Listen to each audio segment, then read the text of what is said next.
Poppy SSC English second paper এই বইটি থেকে ট্যাগ কোশ্চেনের প্র্যাকটিস পড়া হচ্ছে। এখানে 111 নাম্বার থেকে 5টি প্রশ্নের সমাধান করা হবে।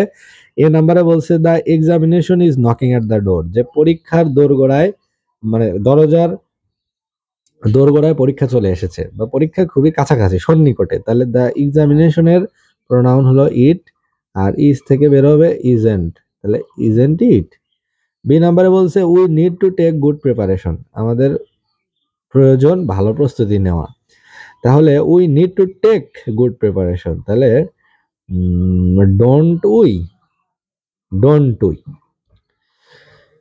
Good preparation means the half way to do well, তাহলে গুড প্রিপারেশন মিন্স, গুড প্রিপারেশনের জন্য ইট আর মিন্স এর ভিতরে আছে ডু বা ডাজ, তাহলে এটা ট্যাগ হবে ডাজেন্ট ইট। ডি নাম্বার বলছে নান শুড ওয়েস্ট টাইম নাও, মানে কারোই উচিত না সময় বর্তমানে নষ্ট করা, তাহলে শুড আর নানের জন্য দে, তাহলে এটা হবে ট্যাগ হবে শুড দে। ই নাম্বারে বলছে লেটস বিগিন রিডিং, চলো পড়া শুরু করি, তাহলে লেটস দিয়ে প্রস্তাব বোঝায়, ইম্পারেটিভ সেন্টেন্সের প্রস্তাব লেটস বা লেট আস থাকলে সবসময় ট্যাগ হবে শ্যাল উই।